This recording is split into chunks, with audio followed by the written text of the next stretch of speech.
thank you for jumping on. So what I wanted to do was you are one of the best you bird dog orbiter, basically best at going out and hunting and finding deals, really building relationships, building your network, and going out there and hunting for either on market or off market RV parks, mobile home parks across the US. So you have been very instrumental for us in our team, Overland Collective, and being able to find deals. And you have served us up a number of deals over the last, what, like 6 months or so, or probably more than that, 8 months now coming up on a year. And so what I want to do, I actually think this will be super valuable. I think eventually you should run a course, like a course in the semesters, where you can talk through like orbiting and bird dogging and what that looks like. But I wanted to spend 30, 45 minutes us talking through this and really me just getting your perspective on what's your approach look like? How are you going through this process? And then we can go from there. What's up, bub? 755, Martin. Oh, that's amazing. You're almost there. You shut the door, please. Thanks, Jax. Well, first off, I guess, how did you get started with this? Like, can you give us a little bit of your background, and how long you've been doing this for? Okay. I joined Sub 2 last year, towards the end of the year. I went through an RV challenge in Phoenix, and then I went through a Zoom online after that just to kind of get it into my head exactly what to do. And then after that, during the challenges, you get assigned people. So you kind of work with people a little bit during that. Um, I didn't continue those relationships because it was like a one-time thing. Um, Ingrid taught a lot of the classes, so I got to know her in Phoenix. And when before we left, I was asking her if I could work with her because I got to know her pretty good during the challenge, which gave me to you. Mm-hmm. So that's how you and I met. Yep. Yeah. And yeah. So basically, my background is just it's in business. I've been in business my whole life. A lot of recruiting, a lot of running businesses. Um, I have a couple businesses that I'm running now, but it's just basically coming up through the corporate ladder and then becoming an entrepreneur. And that's about Yeah. it. I, you I know, just learned that about you. So like about your businesses when we were um in Colorado at Squat Up and we were talking through, I was like, "What? Like you have this business?" Like, "Oh no, we also have another business." And I was like, "What?" I had no idea. Like, what I know you were so and like the corporate side, what was it recruiting or what was your background in that side? I did insurance and recruiting and startups. Okay. So it kind of just progressed as I went along. Yeah. Um, my father's an entrepreneur in the insurance industry, so that's like my DNA. I've Hmm. been involved with that since I was 18. And then that led me to recruiting because the hardest thing to recruit is an insurance agent, trust me. Yeah. So it was kind of like if you could do that, you could do anything. And I found out I was very good at recruiting. So companies would hire me to do their recruiting. That led to startups and so forth. Hmm. So, Yeah. And so, yeah, because I remember when we were talking through it, and yeah, Ingrid was made the connection, and it's been awesome. And I have told her, how much I appreciate her. She's always making these connections for people and really setting people up for success like across the board, whether it's at the No One Left Behind challenges or in person, or she's always trying to make the connections, connect the dots between people and what their problems are and how she can solve them. So definitely shout out to her. And Absolutely. all right, well, you got into doing this in the RV park, uh, mobile home park space. And so what was your process like? Like, I guess, what is your process? Are you starting with the buyer? Or are you like going directly and just starting to build relationships with brokers? Or like, what was your process like? And I'm saying this from the perspective of people that are just now starting and wanting to, how do I start as somebody that orbits, which is basically somebody that's going out and hunting and calling leads or bringing deals or potential deals to buyers. And a bird dog, meaning this property is already under contract, and they are basically being the connector between the person who has the contract and the buyer, but still same concept. But if someone were to start out, like where do they start? Buyer. You have to have a buyer. Because you have to know what you're looking for. There's too many RV parks out there, too many brokers. You'll go into a tornado. You have to have a buyer. And then once you get your buyer, you need to know exactly what they're looking for, not like a general, like exactly. Location is a really big thing. A lot of people say, okay, I'll buy a park anywhere. But then you give them one in Alabama and they go, nope, not that state. So it's really important to get the location down as well. If you get the location down, in my mind, then it's easier because there's only so many parks in that state or that location. So whittle it down to where you can control, how you're looking and more of what you're looking for instead of the whole world. But if you don't know what your buyer's mission is, then that's a lost case too. Because if someone, if they want to buy it to run it, if they want to buy it for workforce, if they want to buy it because they have a relative that needs a job, and I've had all of these, um, Hmm. if they want to buy it because they want to get closer to their family, and this is the way they do it, you have to know what that mission is as well as the details of the park. Yeah. And with the buyers, starting on the buyer side, so how long did it take you to really understand our buy box? Probably, to be honest, first of all, I didn't know RV park, so that was a learning curve in itself. But probably, I would say a month or two. Just Okay. just because you whittle it down till you get to, okay, this is what I need to find. Hmm. So sometimes your buyers too don't know exactly what they're looking for, but when they see it, they do. I compare that to a girl shopping. All right, yeah. I can identify with that. Yeah. And no, that's good though. And it did take a lot of back and forth of like sending deals or sending leads.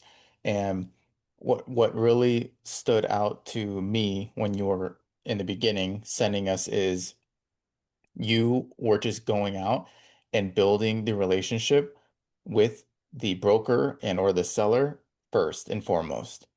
And so, because when you finally brought us the deal, here and there we'd go back and forth and be like, not really. But then you also had a sales side to you to where you're like, yeah, but I think you're missing something. And you do this to us as the buyers. You're like, you are pitching us on this as well, but you're bringing it because you understand like, hey, here's something you might not be thinking about, which I really much appreciate. Like I appreciated because you would bring and say, hey, here's the situation. You would bring us like, why are the sellers selling? That was a huge thing. Are they open to seller carry, right? That took a little bit of like in the beginning because those conversations and how you bring that up, which we'll get to, is like that just comes over time. In the beginning, though, you were like, let me send some leads with the financials, with some background information, just based on even if you had no, to your point, you didn't know anything about RV parks or mobile home parks, like going in. So I think with that, how did you approach so you know your buyer, right? And you're going to get to know your buyer the more deals you send. But then how did you approach the conversations with the brokers or with whoever it is that you're talking with? How did you approach that so that you could bring that information back to the buyer? Okay. I have to go back a little bit to how I was raised because I think this makes a big difference on my success with this is, and this may age me a little bit, but Zig Ziglar was a good family friend. So he visited us on an annual basis, and he was always challenging us. And his line that he always had is, if you help enough people get what they want, you'll get what you want. And I grew up on that. So I've had years and years of applying that in my life. And I think that's the way that I approach this. I know that these brokers have these parks for sale, and these brokers have to find a buyer, and they're looking for a certain type of buyer. So instead of approaching them aggressively, like, I have this for you or I have that for you, I would call them and find out about them first. Like, tell me a little bit about your background and how did you get into this? And just kind of make a friend. Hmm. And then go into the park, which they pretty willingly talked to me about the parks because I showed an interest in them and kind of friended them first. And then they would go into, you're always going to get the question, are you the buyer? You know, Yeah. are you looking to buy this park? Do not lie and be honest and tell them, no, I am not the buyer, but let me explain what I'm doing so you can have a full transparency and we can understand each other. And I said, I work with 1 to 2 buyers at a time. That's it. So I have what I know they're looking for. I want to see what you're looking for. So even if I can't help you now, maybe I can help you in the future. I'm building that relationship with them. And Hmm. I'm also in the back of my mind have what my buyer is looking for. Like if they're looking for something with water, or something without water, which is more likely. But you have to have those little things in mind and say, well, I'm actually calling about this park, but it looks like you have a lot more parks available. So let's start with this park and let's go through that and let me see if that'll work. And if it doesn't, let's go through some others. You've won a friend Hmm. and that person respects you. You were honest, you were open. You said exactly what you're looking for, what you do. So I think that just makes a big difference versus these people calling in and being more aggressive, which brokers have an immediate turn off to.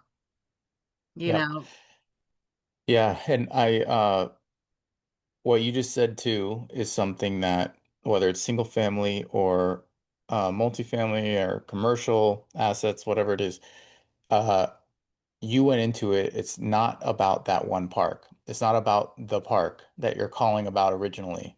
When you're having the conversation, when you're calling, or even if you know you're calling someone about a park that maybe not fit uh, one of your buyers, right? Because you have more than one buyer, which is smart for you to do, right? Like you're not gonna, unless you're um, working underneath a specific team, you should be understanding and getting a select uh, group of buyers, which we can talk about. But then after some time, and you probably have something in front of you too, that it's like here's what my buyers want.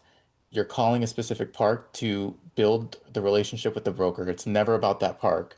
And it could be about that park, but you don't go into it with that mindset. And I think that's a really big call out of like you are playing the long game in everything that you're doing. And we talked about this the other night too. I think that's what makes it such a different approach than what you typically see to what you're saying aggressively going in there and saying, Okay, how many sites is this? Okay, cool. Are they open to seller carry? All this stuff, and then and then you're like, okay, I'm gonna set you up with somebody, and then so there is a lot of little nuggets there. One, you're telling the broker who you are, and you describe yourself as what? You know what? It's interesting. I usually don't get asked. When I call, I say, let me introduce myself. I'm Diane Barnes, and I say my name with authority. I've learned that that goes a long way. If you just say, hey, I'm Chris, and what's your park or whatever, it and you will hear this comment from brokers. Just tell me you're not a bird dog. And I said, a bird what? Yeah. I don't say I am or I'm not. I just, kind of go right over that. But if you introduce yourself with your full name and a strong introduction with confidence, that gives them confidence that you're someone to deal with. So I think Hmm. that's important just starting out.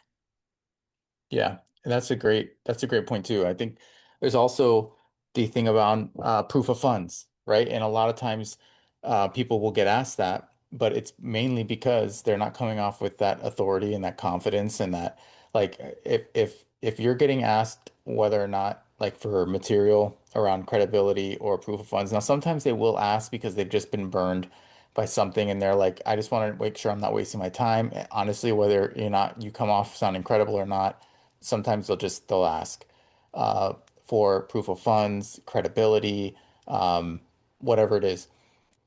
But most of the time, it's because you don't come off sounding confident, or you don't come off like, and you basically you're not portraying to that broker or to the other side that you're here and you're serious about what it is that you're looking to make an offer on this park, or someone that's looking to make an offer on this park. And so they will quickly sniff that out and basically ask you to prove it.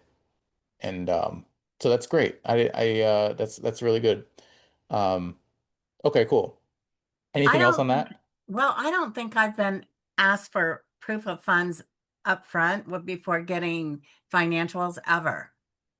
Um, I once we do if get into the LOI, then maybe there's a proof of fund there, which that's pretty normal. But I don't really remember ever being asked for proof of funds before I got financials or anything else. And Hmm. I think that's just building that relationship. Yeah. That's a person too, just like you are. They have a job to do, and you got to treat them like that. Like what are you going to give back to them? Hmm. Is just the way you've got to think about it instead of Yeah. me, me, me.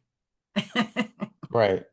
Right. No, that's really good. And I think so as somebody new stepping in, um, essentially making these calls, calling broker, right? And we can talk about how you get these leads or find these leads. We will get there. But I think that it's so important that one, you're calling with the mindset. So getting into the mindset of you're not calling about just this one park. You're calling to build a relationship, to build your network, and to essentially establish that connection with the broker that, hey, we can continue to do business because I have serious buyers. And you have that confidence that you have because you're confident in the buyers being able to deliver and do what they want, and you're vetting those buyers, which is another topic we should talk about. So you're vetting those buyers so that you have the confidence when you go and make those calls that everything that you're bringing is like, hey, I'm gonna help you here. Like you are helping, and you're with that mindset of saying, and maybe it's not this park, but what else you got? Or maybe it's not right now, but it will be in the future. And so you are just playing the long game. Yes.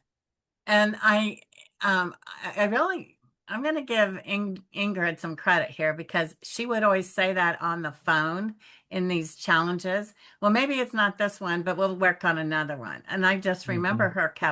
she always said that, which made Yeah. you feel comfortable. Pace says that, you hear it over and over, but do you use it? Most people don't. They just go Hmm. in for a slam dunk. Build a relationship. Yeah. Yep. I love that. So, okay, cool. So if we uh so you have your buyers. So now let's get back to that, right? Because you I asked you how long it took to kind of understand our buy box. You're plugging away and really you refine your understanding of that buy box by sending leads. And not only by sending leads, but I'm giving you feedback and you're implementing it right then and there. Like you are literally you're a sponge like learning along the way and questioning back to me if you don't understand what Yes. I'm delivering to you, right?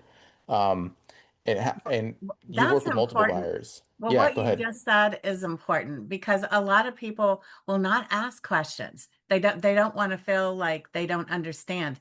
I think you knew from the beginning, I didn't know.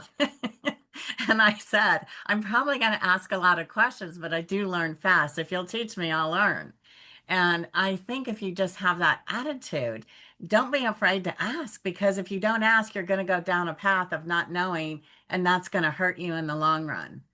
So Hmm. even something as simple as NOI, I knew what it was, but I didn't really know what it was. I didn't know debt service wasn't included in that, and several other things which I've learned along the way.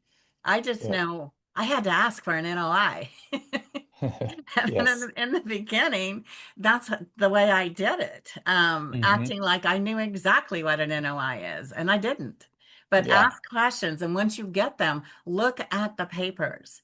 You have to learn what you're getting and what is needed, and that's how you're going to build a lot of your education. Is look at the papers, look at the park maps, look at the OMs, look at all those things that you're getting for your buyers. Hmm. So how much time did you spend looking at those financial documents and the whether it's the offering memorandum, the OM, or it's the P&Ls, or it's whatever documentation that they are providing you to provide to the end buyer? How much time are you spending looking at that, and what are you looking at? Um, It kind of depends because they're all over the place. None of them are like. So, if you have something that's nice and neat, it's easy. You could probably get the information you need to get in 30 minutes. Hmm. Okay, if you have something that's handwritten or here, there, and everywhere, that's a challenge. You're going to spend some hours on that. So I think it's important to know you're going to get a little of everything and Hmm. to just know what to look for. You want to go to the P&Ls probably first because if the park's not making money, you've got a lot of questions to answer before you can take that to your buyer. There may be very logical reasons. I have a park right now that I'm looking at, and it looks really bad on paper, but it's owned by a family, and there's five family members that are taking 50,000 a year each. So, which can Mm. plus they have 10 employees. So when you add all those back in, they're making good money. Yeah. Right. So you Right. Yeah, That you have to that's be able to know certain things to look for too. And hmm and listen to your brokers. Like if your broker says they're selling because they want to retire, okay, you got to know something about 1031s too. hmm What is a 1031 and how does that work and how's that going to affect you? Um, which I didn't know what that was either. You just learn. Yeah. Yep. And um finding out why the seller is selling is almost as important as the park information because you use that to make it a win-win situation. They're retiring, what do they have to pay off to retire? Do they have loans in there? There's all kinds of financial things to look at to be able to structure an offer and different things that you're going to do in that. I think at this point, I could probably do an offer, but I'd want it to be unwritten. Yeah. Yeah.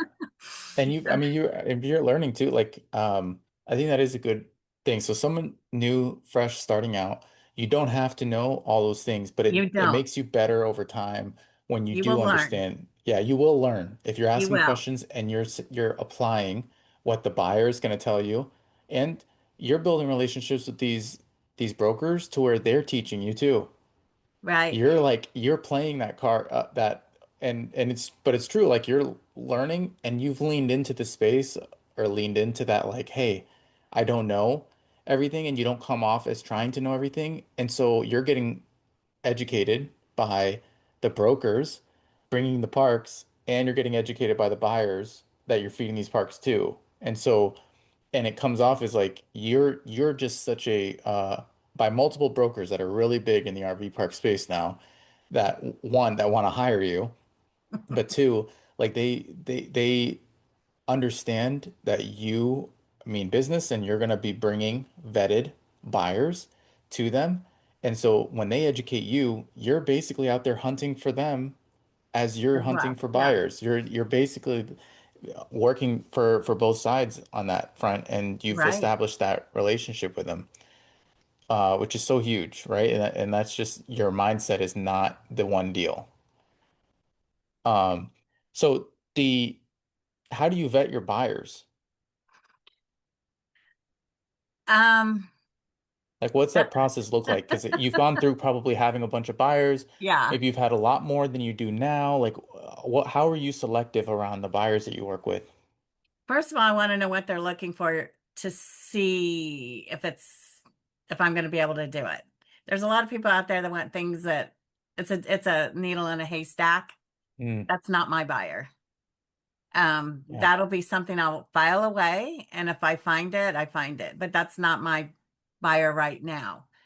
So I'm in vetting someone, I usually go come straight out and ask my buyer, how are you planning on financing this? And if I know that, that really helps me in knowing what to look for in financials too. So if if I and knowing like I don't know how to explain how I do this. Yeah, yeah. No. It's kind of just like finding out if they want to put money down or don't want to put any money down. Like if they say, okay, I have a couple of hundred if I need it, but I really don't want to use it. But if they're going to require something like this, and I usually do ask every buyer, like, are you opposed to doing a loan, a DSCR loan or an SBA loan, or, even like, are you looking at family members? Are you looking at fractional? Are you looking at raising this? What are you looking at? Because those all are time consuming. So if you're working with a buyer that is going to need that time, and that's what, a month or two to get into all that, and Hmm. then you got a seller that's got to close in 30 days, it's not going to work. So it helps Mm, you in knowing what parks to present by vetting your buyers and knowing how they're going to operate this park, how they're going to, like, if a broker asks me, are they going to be operating this park? I know that answer. If they say to me, do they want to have, the management that's on this park has been with this park for 10 years and they really want to stay, do you think they would include them? And I said, there's a strong possibility. So they'll interview them and they'll, have a talk with each other, but that's a strong possibility. You don't ever guarantee anything. You don't ever say yes on behalf of your buyers. You can do strong possibilities or let me check that out, different things. But on this end, don't run your credibility by saying yes because you feel like you have to. If you mm, don't know, find it out. yeah. But I think it's real important in knowing how that buyer is going to want to pay for the park. Okay. And I think that's probably the biggest vetting because it's going to tell you time wise like what you're looking at as well. But you Yep. also want to know like what deals have they done? Like are they a single family investor? Are they a wholesaler? What are they? Is this their Hmm. first park? Because chances are if it's their first park, you guys are walking together with this Yeah. because Yep.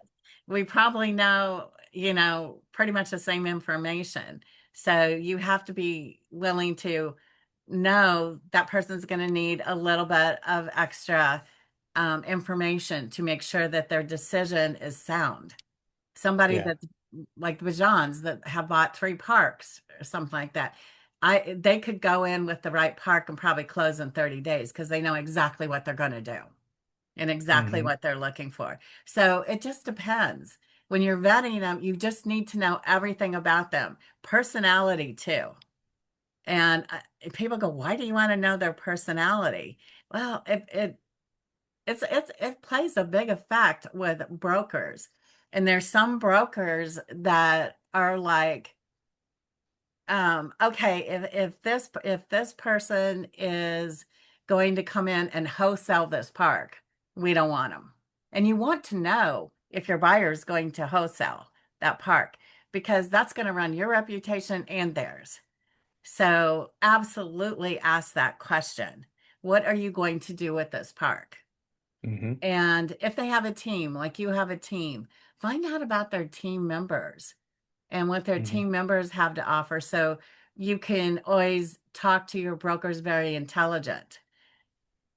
Yeah. And geography too, right? Like my Oh, team, geography is extremely right? important. Yeah, like part of my team is in Reno or Arizona and I'm in Florida, right? And so depending on the parks, and you've done this, um, depending on where the parks are located, it might lean more towards, hey, this is a good opportunity for like Monica and Vance to go out and visit the park because they're closer, or versus if it's Florida or somewhere in the southeast or something, you can Bobby can go up and travel, and that way you have that ability to say like, hey, and our schedule, right? Because you're never speaking for us, but you're like, hey, we can figure something out where uh I can get the buyer to go and visit. Like, what does that look like for the? And then you're kind of now Yes. bringing that back to me, and you bring me this information all the time. I think the biggest thing that I can appreciate it that now to bring every single time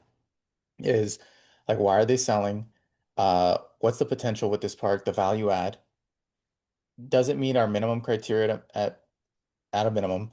And then you're also saying, hey, they're open to seller carry, or they're not open, but they could, like you even are asking to where it's like they might be persuaded because it's been on the market. I can tell having conversation with the broker that, they're a little exhausted at this point, or it's just not ready yet, but you're still bringing it. And you're explaining to me what the situation is because also you just never know, right? Like, and buy how often, like our buy box doesn't change dramatically, but there are certain things we would like bend or something, a little bit to where it's like, hey, if you're ever like, oh, I'm not buying in California or some, well, we just bought in California. Not, we never had that on our buy box, but before it was like no flood zones. But we're open to flood zones now, depending, right? If it's like on a marina or some, it's a beautiful park, we could, like, we're open to it. And so it's never like a cut and dry thing. And you are understanding what that situation is so that you can bring it back to us and explain it. And again, you're pitching it to us as well and then we go from there to say yeah, yay or nay. We'll go forward. And just like the California park, when I saw that park, and that was off market, when I saw that park, I was like, oh my God, somebody's going to Hmm. get lucky with this park. Yeah, Because the park was just a fabulous park. yeah, There wasn't there wasn't a downside to the park. It wasn't that I was looking in California. It was the park, yeah, was presented to me yeah, by a broker, not asking for something in California. Just yep, like I have an off-market park that I want to show you. And then you look at it and you see how great it is. yeah. And you're just like, you know, you present it anyways. Like you said, Hmm. sometimes I try to sell you. Yeah. Oh yeah, you do. Yeah, you do. You still are trying to sell me on a couple of parks that I'm like, hey, this is our offer. And you're still trying to sell, which I appreciate. I love it.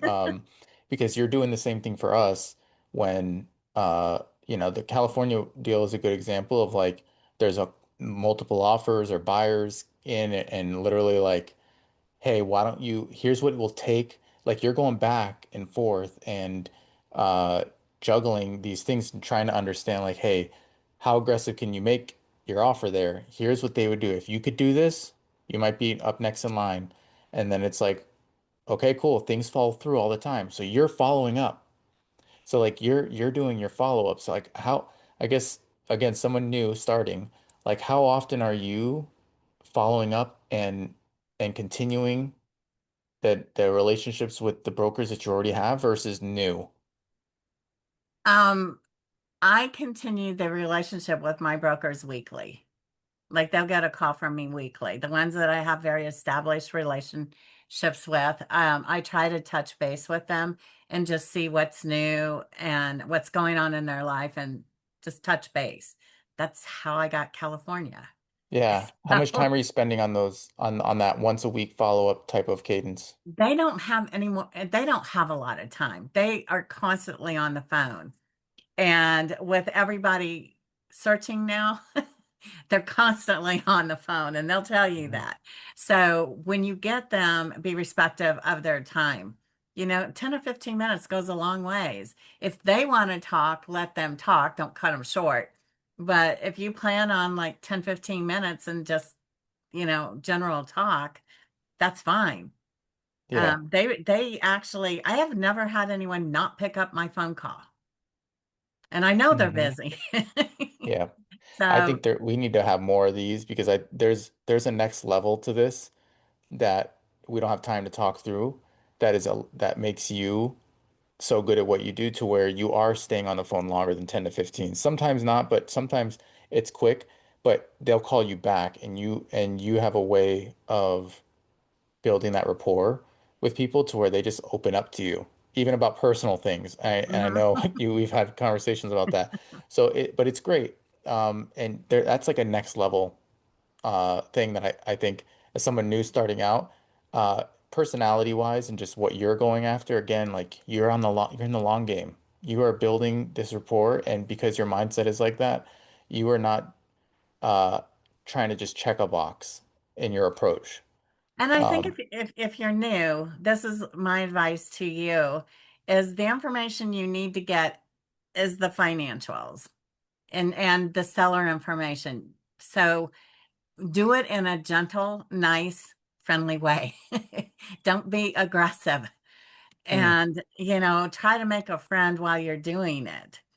But that if you can get that information, you're going to have a good start. And especially like for what's going on, um, and you have like 30, 40 days in there, get that information, get it to your buyer.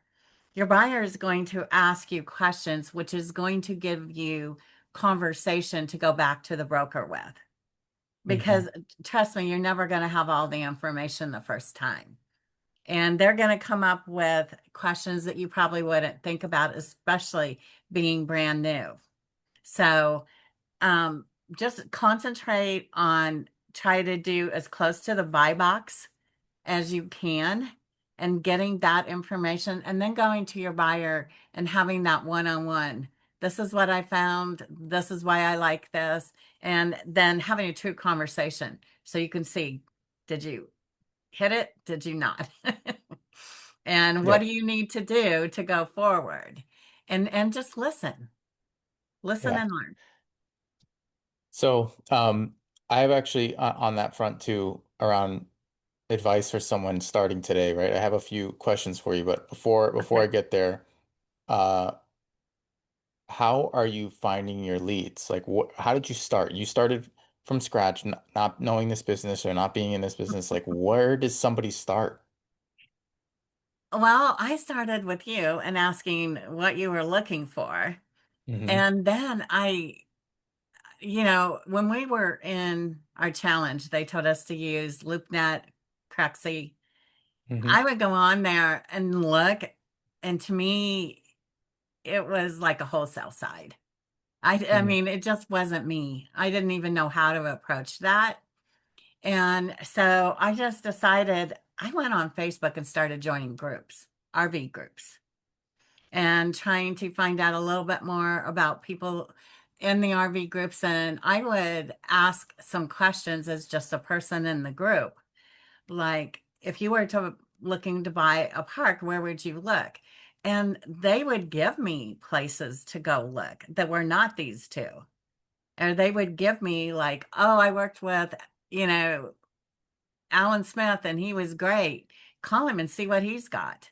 Okay, well, that gives me a lead into that broker that I don't know if he has a park for me or not, but guess what? I can go call him and have a good conversation. So Hmm. that's kind of how I started, is just one thing led to another. But trying to really concentrate on a buy box. Like if I was, I I can't remember exactly because it's been a while.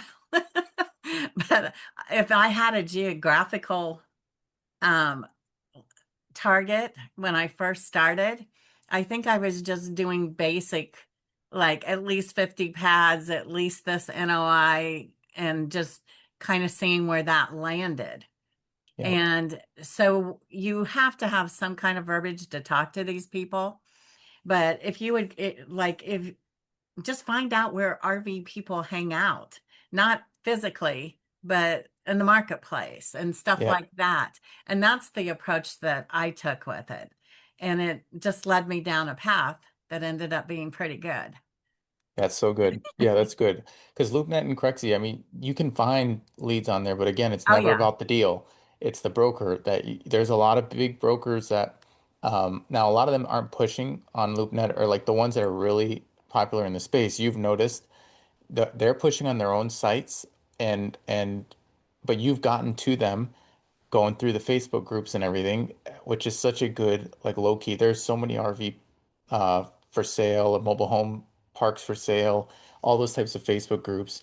And then you're going the next step and finding the web of like people and how they're connected, and then you're making those calls from there. That's really good advice, and that's a really good first start. Like, join these groups, find your way, because we didn't just give you a list of leads. And I think that Mm-mm. you didn't wait for that either. Like, you weren't like, hey, give me a leads and I'll call them.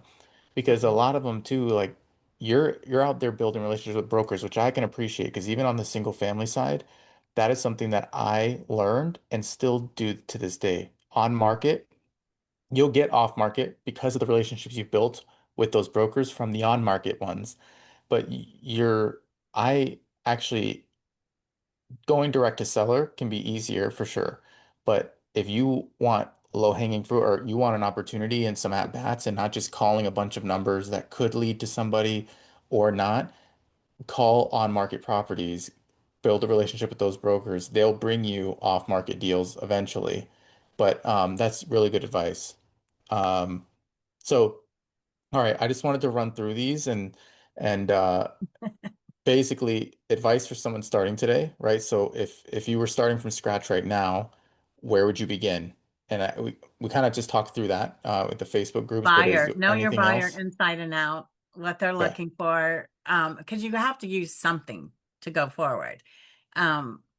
And if the broker's going to ask you a question about that buyer, you need to be able to answer it. If you can't answer it, do not feel bad. Just say, you know what, I'm not sure. I will find that out for you and call you back. And Hmm. don't be afraid to do that. I mean, I didn't know a lot in the beginning, a lot. Yeah. And I would come back and say, okay, I was asked this question. How do you want me to answer it? Yeah. And go to your buyer and do that. But you have to know what that buyer is looking for. Otherwise, you're wasting everybody's time. Right. So I think that's crucial to know Yep. what they're looking for and how they want to do this and why they want to do this. What is some of the biggest mistakes that maybe you made early on, something that uh, and you wish someone told you on day one that you learned along the way now? I the not having confidence in my voice. Because the first couple ones, I was shaky Hmm. because I go, oh God, what are they going to ask me? And am I going to be able to answer it? And all this kind of stuff. Don't worry about that. Just have confidence in your voice. If you don't know, you will find it out. There's nothing wrong with saying, I will find it out for you. Even if you're dealing with a broker, I can guarantee that broker doesn't know every little thing about that seller. They're going to have to go back to that seller and ask them questions. It's not unusual to not know everything. So don't feel like that's going to hold you back. It won't. Mm, And just have confidence in basically what you're doing because um, I did make the mistake early on talking about seller financing and learned not to do that, to get into the whole situation and then later on see if that comes up. So seller financing shouldn't come out of your mouth in probably the first 2 to 3 phone calls with that yeah, person. Um, yeah.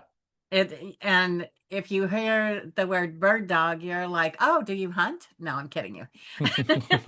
Yeah, yeah. It's a really an internal term, not something Yeah. you just like throw out. Yeah. Yeah, so you're going to get those. You are definitely going to get those, and those are going to throw you off. And I don't lie. I've never lied and said I'm not a bird dog or I am a bird dog or whatever. But I've always just kind of gone past the question Hmm. and in a nice way, just go past the question. Don't let it throw you. That doesn't define who you are or what you are. You are Yeah, you and just have confidence in you. yeah. So, and they're going to ask you, how much does your buyer have to put into a park? I was asked that in the beginning too. And I was like, I had no idea. Hmm. Yeah. How do you answer And that now? yeah, now I'll say, well, this is what we're looking to do because I know, because I've talked to my buyer. And I, from what you've told me about your seller, and this is what they're looking to do, I think we could work something out here. I don't talk dollars and cents. I I don't love that. talk anything like that. I've tried to match the two people and then they can talk. Yep. That it's Don't feel not, like you have to answer their questions directly, like you're saying. yeah. Like you don't control the conversation.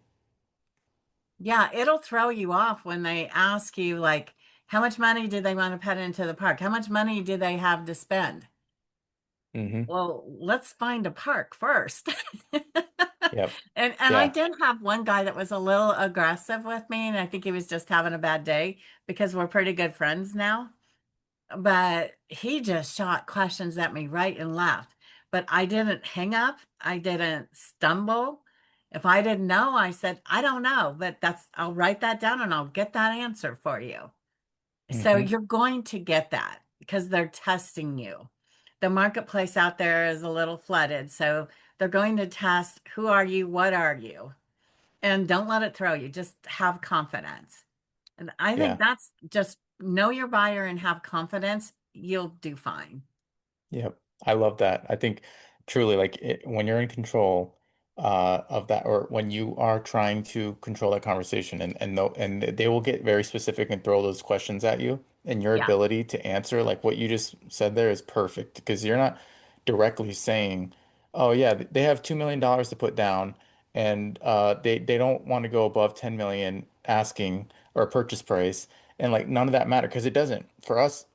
I couldn't give you that number because we don't have that number. It doesn't matter. Like we're gonna if the park works for us, we're gonna go after that park and we'll raise the capital or whatever it is. But your ability to not well, like you're just to go and say, hey, this is what they want to do, blah, blah, and you're answering them, and then they just move off of it. It's so easy or so funny how simple it is when you have that confidence of like, I get why they're asking. I don't need to answer it directly in order for me to truly satisfy why they're asking, right? They're not asking because they want to know the answer to that. They want to know like, do you have a legit buyer? Are they for real? And then once you overcome that, it's smooth sailing, and now you can start to talk specifics. And they'll start opening up to you, Hmm. and give you a few more details than what you had before. So it works both ways. But I think just don't let it throw you. And okay, it did me a few times. So when it does, it does. Let it go. but that Hmm. doesn't mean you can't go back to that agent or that broker again.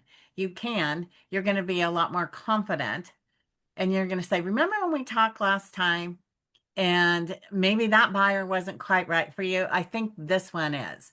It could be Yeah. the same buyer, but Yeah. I know more now. Yeah. I love And that. I can That's deal good. with them a little bit better. Yeah. So don't be afraid to go back to that person that gave you a hard time. They'll respect you. Yeah. Awesome. Yeah, great. Diane, this is going to be so helpful for so many people that are just getting started. Is there anything else that you want to call out? Anything um, that I may have missed that is should be like something we need to bring up? Because we covered a lot of different bases, I think, on a beginning call of like if you're new and you're orbiting somebody, or basically you're just trying to feed leads to a buyer, here is your approach. Here's how you approach it. Start with the buyer. What's the conversation like when you start with a broker, right? And you're introducing yourself and all of that.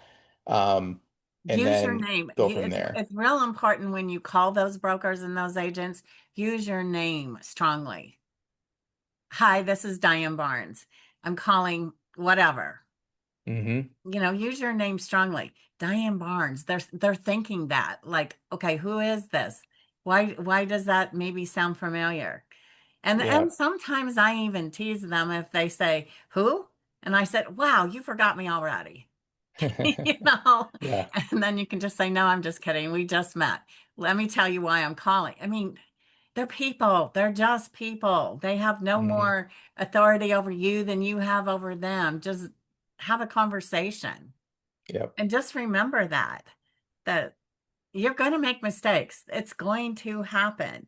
And, it, play around maybe for two or three calls with a park you're not interested in. But Hmm. make a friend. Just make that call to make a friend.